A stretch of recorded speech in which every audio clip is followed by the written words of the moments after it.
नमस्कार दोस्तों। जैसा कि आपको हेल्थ एक्सपर्ट्स या मेडिकल प्रैक्टिशनर्स ने सलाह दी होगी कि अगर आप स्वस्थ हैं और आप में कोई डेफिशिएंसी नहीं है तो फिर आपको फूड सप्लीमेंट्स या फिर डाइटरी सप्लीमेंट्स बिल्कुल नहीं लेना चाहिए।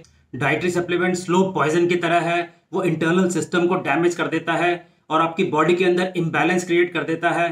और कोई अगर उसे लंबे समय तक लेता है तो काफ़ी ज़्यादा संभावना है कि वो क्रिटिकल बीमारियों से सफ़र करता है।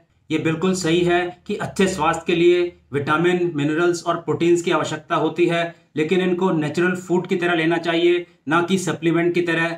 अगर आप नेचुरल फूड को ज़्यादा क्वांटिटी में भी लेते हो तब भी वो बॉडी को नेगेटिवली इम्पैक्ट नहीं करती है।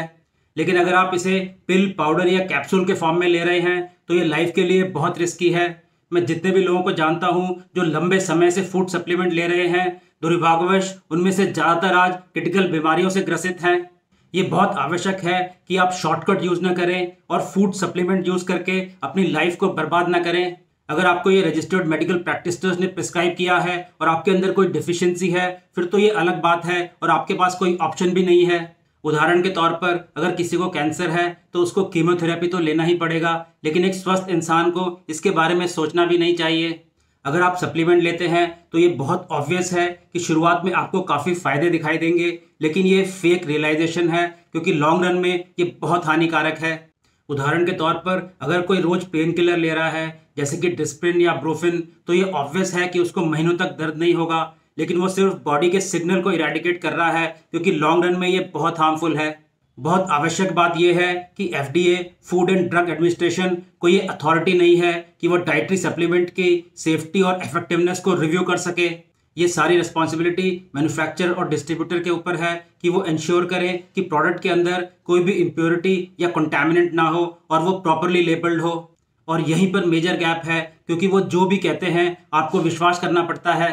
अगर हम साधारण शब्दों में कहें तो जितने भी रेगुलेशंस डाइटरी सप्लीमेंट्स पर हैं वो बहुत ही कम स्ट्रिक्ट हैं as compare to prescribed medicine या ओवर द काउंटर ड्रग्स के। यही मुख्य कारण है कि सब स्टैंडर्ड और अनटेस्टेड फूड सप्लीमेंट्स मार्केट में आ जाते हैं। डॉक्टर जोहान मैनसन, जो कि एमडी हैं Brigham and women's college Boston में और प्रोफेसर ऑफ एपिडेमियोलॉजी हैं Harvard school of public health में, उनका ये कहना है कि ज़्यादातर सप्लीमेंट जो मार्केट में आते हैं उनको रिग्रेसली टेस्ट नहीं किया जाता है और बहुत कम ही ऐसे हैं जो कि हेल्थ के लिए बेनिफिशियल हैं। डॉक्टर मैनसन ये भी कहती हैं कि कोई भी सप्लीमेंट हेल्दी डाइट को सब्स्टिट्यूट नहीं कर सकता। डॉक्टर अभिजीत कुमार, जो कि किडनी स्पेशलिस्ट हैं फोर्टिस मेमोरियल रिसर्च इंस्टीट्यूट में, उनका ये कहना है कि प्रोटीन के अंदर बहुत सारे हैवी मेटल्स होते हैं जो किडनी के लिए डिजास्टरस हैं। वो ये भी कहते हैं कि प्रोटीन्स को हमेशा नेचुरल फूड की तरह लेना चाहिए, ना कि सप्लीमेंट की तरह। टफ सिनेस्टे का मेडिकल जर्नल, जो कि 9 अप्रैल 2019 को पब्लिश हुआ, उसके हिसाब से डेली डोज अगर कैल्शियम का 1000 मिलीग्राम से ज़्यादा का लिया जाए तो कैंसर से डेथ का रिस्क बहुत ज़्यादा बढ़ जाता है।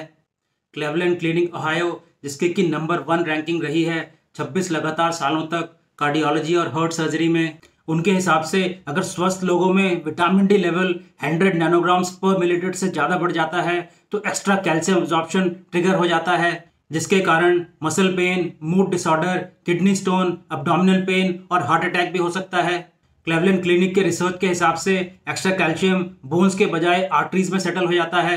तो आपने देखा कि सप्लीमेंट कंजप्शन के बहुत ज़्यादा कॉम्प्लिकेशंस हैं। अमेरिकन हेल्थ एसोसिएशन का मेडिकल जर्नल, जो कि 10 अक्टूबर 2016 को पब्लिश हुआ, उसमें 10 साल तक रिसर्च और मेडिकल टेस्ट कंडक्ट किया गया 27 लोगों पर। रिसर्च के हिसाब से कैल्शियम सप्लीमेंट प्लेक बिल्डअप कर देता है ऑर्टा और अदर आर्टरीज में। ऑर्टा मेन आर्टरी होती है जो कि ब्लड को बाकी बॉडी में कैरी करती है। इसके विपरीत अगर आप कैल्शियम को नेचुरल फूड की तरह लेते हैं तो वो बॉडी के लिए बहुत यूजफुल है। तो आपने देखा कि एक्स्ट्रा सप्लीमेंट कितना हानिकारक है और नेचुरल फूड कितना लाभदायक है।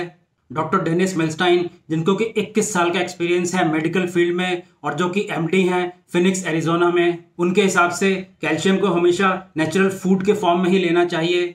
और रिसर्च के हिसाब से भी कैल्शियम नेचुरल फूड के थ्रू ईजिली अब्जॉर्ब होता है बॉडी में एज कम्पेयर टू सप्लीमेंट के। एक और सरप्राइजिंग स्टडी है जो कि पब्लिश हुई है जामा इंटरनल मेडिसिन में। इसके हिसाब से 40,000 विमेन को स्टडी किया गया 19 साल तक। रिसर्च के हिसाब से वो विमेन जिन्होंने फूड सप्लीमेंट लिए थे उनका रिस्क ऑफ डेथ बहुत ज़्यादा है एज कम्पेयर टू वो विमेन जिन्होंने सप्लीमेंट नहीं लिए थे। जामा इंटरनल मेडिसिन एक मेडिकल जर्नल है जिसको कि अमेरिकन मेडिकल एसोसिएशन पब्लिश करता है। 3 जनवरी 2019 को एक स्टडी पब्लिश हुई है new England journal of medicine में, जो कि मोस्ट प्रेस्टिजियस और ओल्डेस्ट मेडिकल जर्नल है, जिसमें यह बताया गया कि ओमेगा 3 सप्लीमेंट लेने से हार्ट अटैक, स्ट्रोक या डेथ फ्रॉम हार्ट डिजीज में कोई भी इंप्रूवमेंट नहीं होता है। अक्षय कुमार जैसे सेलिब्रिटीज ने भी फूड सप्लीमेंट के कंजम्पशन के अगेंस्ट बोला है और ये रिकमेंड किया है कि आप प्रोडक्ट ना बने।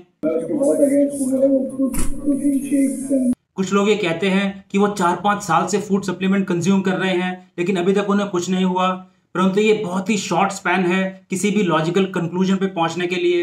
एक ड्रग एडिक्ट या फिर एक स्मोकर भी कई सालों तक उसको कंज्यूम करता है, लेकिन उसका मतलब ये नहीं है कि वो सेफ है।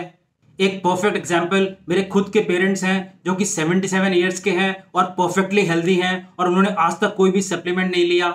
अगर आपको कोई सप्लीमेंट सजेस्ट कर रहा है तो आपको उसकी लाइफस्टाइल के ड्यू डिलिजेंस करने की आवश्यकता है और उसमें आपको मुख्यतः 2 चीज़ें मिलेंगी। पहला पॉइंट, वो अपने फायदे के लिए या फिर मॉनिटरी गेन के लिए कर रहा होगा। दूसरा पॉइंट, उसकी खुद की लाइफ काफ़ी अनहेल्दी होगी, वो खुद क्रिटिकल डिजीजेस से गुजर रहा होगा, इसीलिए उसने ये शॉर्टकट अपनाया। तो बॉटम लाइन ये है कि जैसा कि डॉक्टर मैनसन ने कहा है कि सप्लीमेंट कभी भी हेल्दी डाइट का सब्स्टिट्यूट नहीं हो सकता।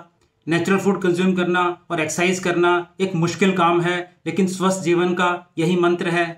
आशा करते हैं कि लोग नेचुरल फूड को एंजॉय करें और फूड सप्लीमेंट लेने का शॉर्टकट यूज ना करें, जो एक तरह से स्लो पॉइजन है और आपकी हेल्थ को पूर्ण रूप से डिस्ट्रॉय कर देता है। धन्यवाद दोस्तों, मैं हूं डॉक्टर विनोद सिंह। नमस्कार।